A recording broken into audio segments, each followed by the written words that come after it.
जब patient outdoor हो जाते हैं तो उनको किन किन बातों का ख्याल रखना चाहिए, किन किन प्रॉब्लम्स को वो फेस कर सकते हैं। जैसे हंजिला आप होकर आए हैं और सलमान भी जाकर आकर वापस आ गए हैं आउटडोर में, उस्मान साहब भी हैं, तो आप बताएं आपको किस किस्म के चैलेंजेस को फेस सबसे ज़्यादा करना पड़ता है आउटडोर्स? क्या चीज़ आपको लगता है कि फ़ौरन जाने के बाद या जाने से पहले ही शुरू कर देनी चाहिए ताकि सिगरेट की क्रेविंग्स या अकेले बाहर जाना, चूँकि शुरू में आपको मना होता है, क्या करना चाहिए? कंप्लाइंस तो आप शो कर ही रहे हैं, आप अच्छी कंप्लाइंस देते हैं, टाइम पर आप आ रहे हैं, 3 o'clock से भी पहले आप आ जाते हैं, तो कंप्लाइंट तो हैं आप, फिर सिगरेट नहीं छूट रही, इसकी क्या वजह है? बच्चों को तो पता नहीं होता ना कि ये मैं काम करूँगा और इससे जो मुझे मना किया जा रहा है उसका ये इफ़ेक्ट आएगा। लेकिन एडिक्शन में ख़ास करके जैसे आपने कहा ना, अभी हंजिला साहब ने कहा जंकी प्राइड, तो it can be the part of the junkie pride also कि जिस पे हमें कॉन्ग्रेंट नहीं रहता ना, जिस पे हमें परेशान होने की ज़रूरत होती है हम उस पर परेशान नहीं होते, जिस पे हमें खुश होने की ज़रूरत होती है उस पर खुशी नहीं आ रही होती। जैसे क्लीन होने पर पेशेंट को खुश होने की ज़रूरत होती है, वो उसको इतनी अचीवमेंट ये लग नहीं रही होती है। मुझे एक्चुअली बात आज आपसे ये करनी है mistaken believes about the recovery and relapse. ये स्टेइंग सोबर का एक कॉन्सेप्ट है कि वो कौन से मिस्टेकन बिलीव्स हैं जो आपको रिलैप्स और रिकवरी में रिकवरी की रास्ते में रुकावट बनते हैं और रिलैप्स की तरफ आपको लेके जाते हैं। आपके नज़दीक मिस्टेकन बिलीव किसको कहते हैं राकिब साहब?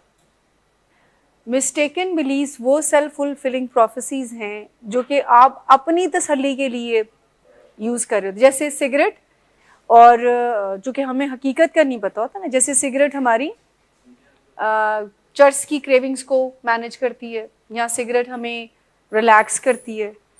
एक्चुअली में जब कोई एडिक्शन में होता है तो तब सिगरेट उसको रिलैक्स नहीं कर रही होती, उसको बेचैनियाँ दे रही होती है, बट उसकी एक अपनी मानना होता है कि वो फिर सेल्फ फुलफिलिंग प्रोफेसी होती है कि ये रिकवरी में, जब भी कोई एडिक्शन रिकवरी में होता है तो उसको अपने बिलीव्स को बहुत क्लैरिटी के साथ देखने की ज़रूरत होती है।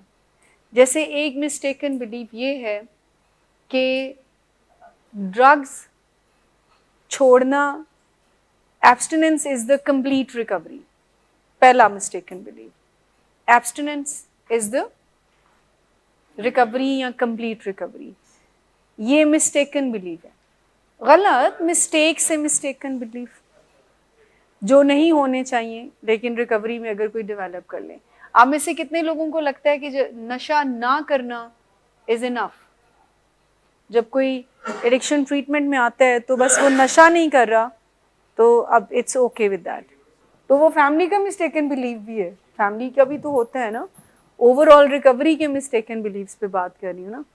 सो वैसे कितने पेशेंट्स को ये लगता है कि नशा, और ख़ास करके ड्रग ऑफ चॉइस, अगर वो अल्कोहलिक है तो अल्कोहल नहीं ले रहा and now I am in recovery, नशा तो नहीं कर रहा ना। आप में से कितने लोगों को लगता है, आई एम आस्किंग एक्चुअली, आप में से, अच्छा यानी आपकी बात से लगा कि सबको लगता है कि एब्स्टिनेंस इज़ नॉट रिकवरी, ऐसे ही है कि अगर कोई नशा नहीं कर रहा तो ये रिकवरी, पूरी रिकवरी नहीं है, ऐसे ही है। जितने लोग रिलैप्स करके आए हैं तो पहले जब उन्होंने एब्स्टिनेंस को मेंटेन रखा, बिलाल आगे आ जाए, पहले उन्होंने जब एब्स्टिनेंस को मेंटेन रखा और कुछ नहीं किया, ठीक, फिर कुछ करना शुरू कर दिया। मैं चाहूँगी राकिब साहब और शहराज साहब इस बात का आंसर करें ज़्यादा, और सलमान साहब भी। तो जब आप नशा नहीं कर रहे थे, जब आप यहाँ से गए हैं और आप दवाइयाँ ले रहे थे, आप फॉलो पर, शहराज साहब आप तो आ रहे थे, सलमान साहब भी आप रेगुलरली चीज़ों को बहुत कीनली देख रहे थे, फिर कौन से मिस्टेकन बिलीव ने आपको रिलैप्स करवा दिया? एब्स्टिनेंस का मतलब ये होता है कि जब किसी भी किस्म का केमिकल आप ना ले रहे हो, ठीक है, किसी भी किस्म का मूड ऑल्टरिंग केमिकल आप ना ले रहे हो, जब कोई नशे की बीमारी में होता है ना, तो उसका ईमान ही ख़त्म हो जाता है। उसका ईमान किस चीज़ पे होता है? ड्रग्स के ऊपर। अब जो लोग सिगरेट पीते हैं, आपको क्या लगता है कि वो जाकर सिगरेट पीते हैं? रिकवरी में मैं बात कर रही हूँ, क्योंकि उनका ईमान इतना पुख्ता है कि उनको लगता है कि किसी केमिकल के बगैर उनकी ज़िंदगी बेहतर चल ही नहीं सकती। मैं आपको यही बताने लगी थी कि ये जो मिस्टेकन बिलीव्स है ना खिजर साहब, कि रिकवरी में, जैसे मैंने लास्ट थर्सडे आपको एक बात कही थी, आपको याद है? You were sit here. आपने कहा था कि मैं इसको मना करता रहता हूँ ये सिगरेट ना पिए। मैंने आपको क्या कहा था? मैंने आपसे कहा था कि आप इनसे डिस्टेंट हो जाएं, अगर मना मत करें इनको, ठीक है? और गैदरिंग में इनसे मिले, अकेले मत मिले। क्या उसको फॉलो किया आपने? इसका मतलब है कि कहीं ना कहीं कच्चा पक्का ज़हन आपका इन सवालों की तरफ आ रहा है कि स्मोकिंग पे इंडोर तो नहीं होता, आप तो स्मोक कर रहे हैं, आपको तो इंडोर नहीं किया हमने, वो उसकी और वजूहात हैं, ठीक है? आप कंप्लाइंट हैं, आपके जहन में आइडिया है कि मैंने छोड़ देनी है, आप यहाँ पर रेगुलरली आ रहे हैं। अच्छा, अब इसका हरगिज़ मतलब नहीं है कि कोई पेशेंट सिगरेट शुरू करके फॉलोअप पर आना शुरू कर दे। होगा ये कि या तो वो फॉलोअप रखेगा या वो सिगरेट रखेगा। अब इनका ब्रेन सिगरेट को डिफरेंटली प्रोसेस करेगा,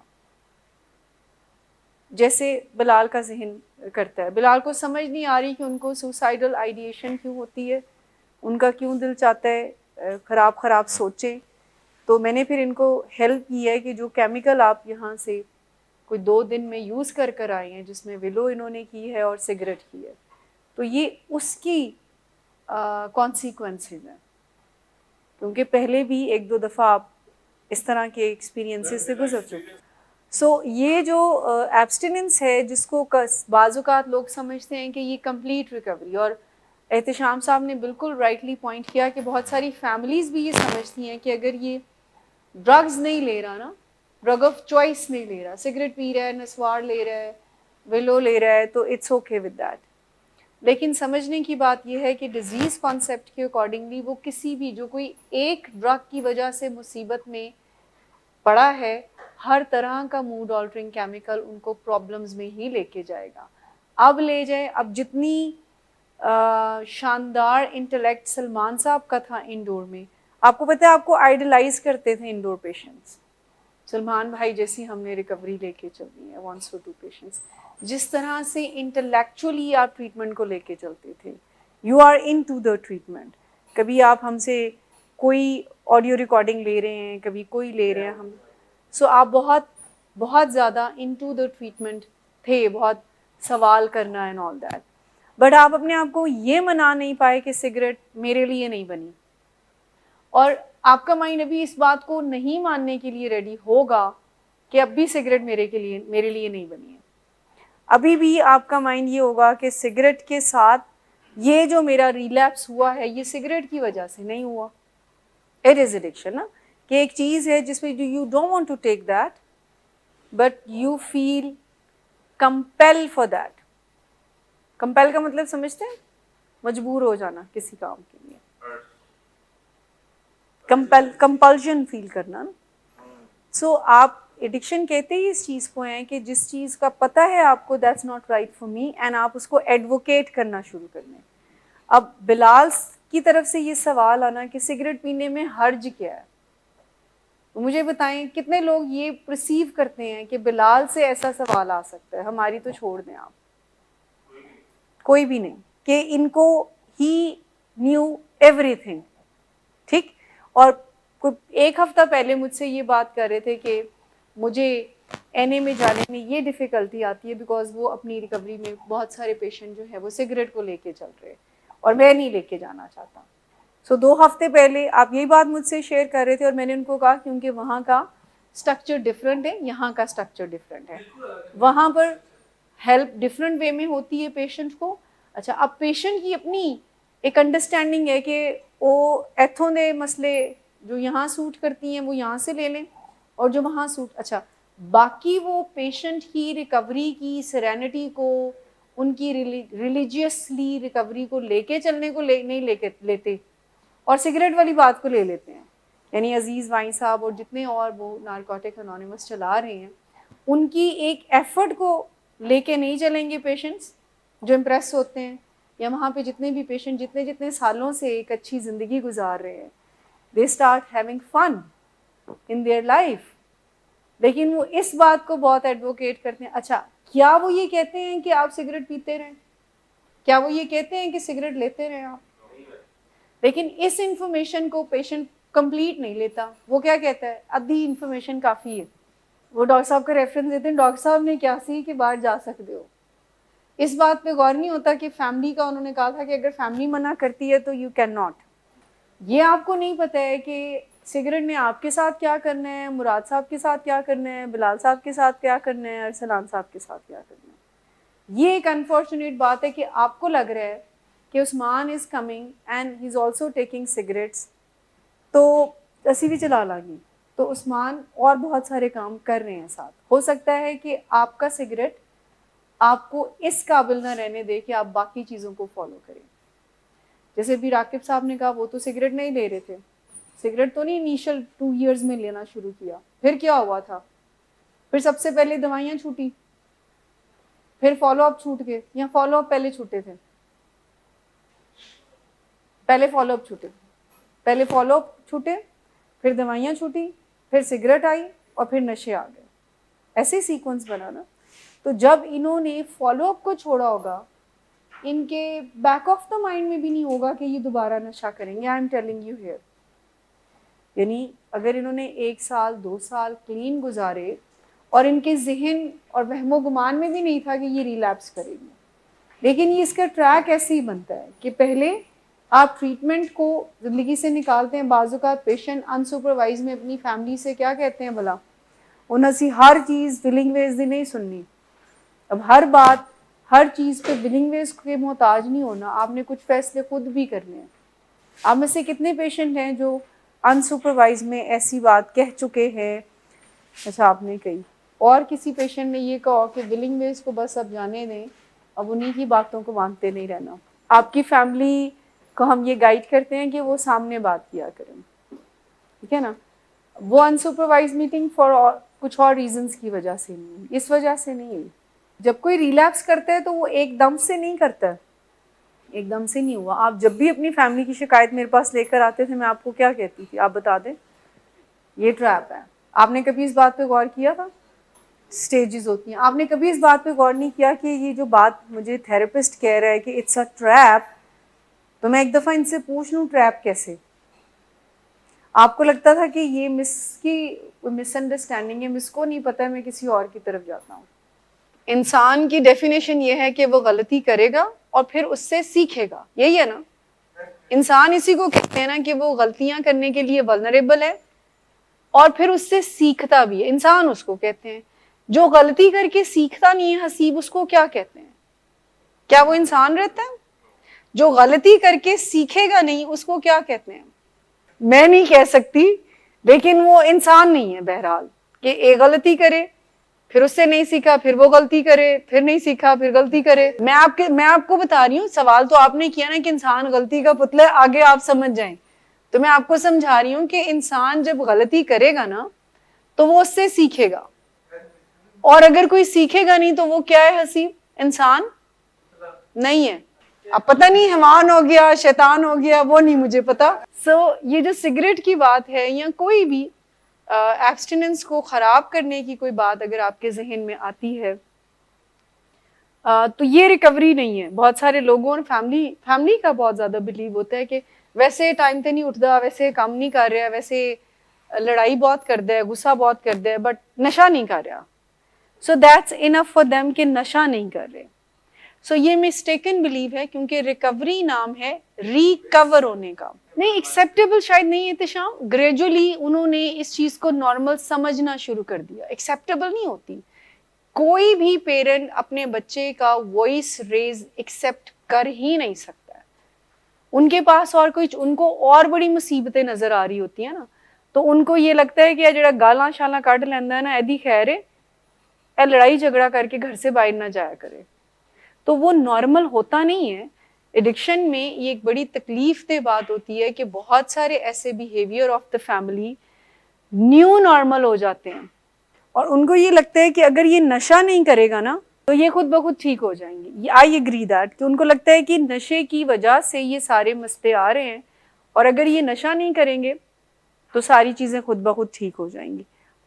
उसी में रिकवरी लाना। तो अभी जो पेशेंट फॉलोअप्स पर आ रहे हैं, मुझे बताएं किन किन एरियाज में रिकवरी हो गई है। I am talking about bio, psycho, social and spiritual reference में।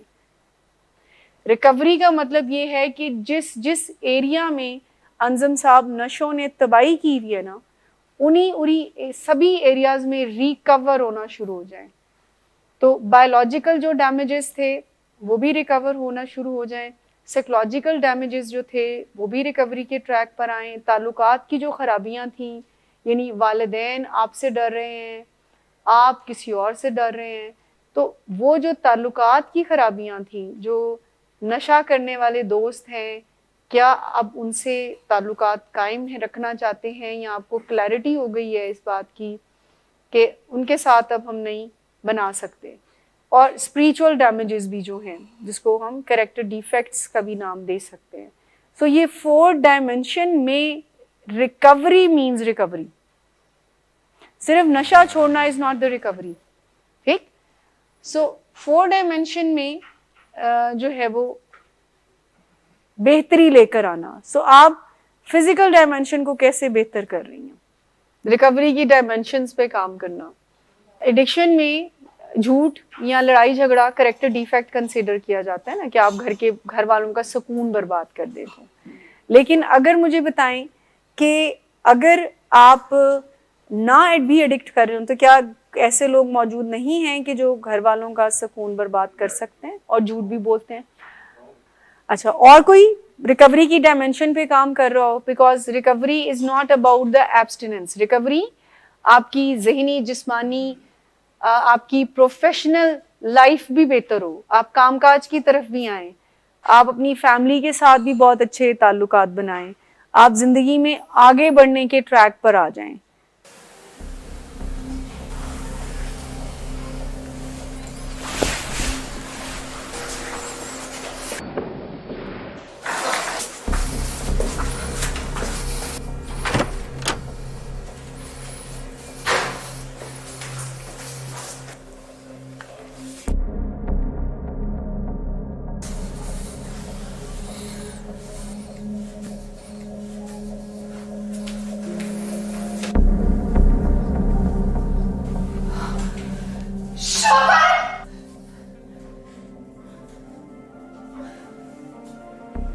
शराब नोशी की वजह किरदार की खराबी नहीं, मूड की खराबी है। शराब नोशी कभी भी नशे की बीमारी में बदल सकती है। नशे की बीमारी हर स्टेज पर काबिले इलाज है। मदद हासिल कीजिए, क्योंकि वो ऐसा नहीं करेगा। विलिंग वेज से मदद हासिल कीजिए, कहीं से भी मदद हासिल कीजिए, लेकिन फौरी मदद हासिल कीजिए। जिस मुआवजे के इंतजार में आपने बहुत देर कर दी, अब वो दस्तक दे रहा है। मदद हासिल कीजिए, मदद हासिल कीजिए, मदद हासिल कीजिए।